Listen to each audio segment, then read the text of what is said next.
How to download Chained Together. Welcome and let's get right into this easy tutorial.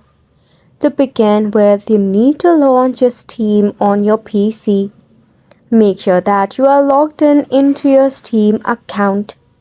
You can get the verified Chained Together to download in your PC. All you need to do is scroll up and in the search bar search for Chained Together. Currently, as you can see, it is just $2.99. You can even find some of the edition of it if there is any. Tap on Add to Cart and select on View My Cart option. To continue with the purchase and to download Chained Together, select on the option of Continue to Payment, in which to select a payment method. Select any from the drop-down menu.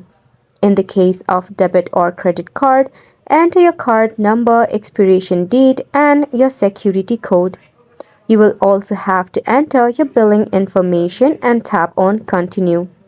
After which you will be able to get yourself your very own Chained Together.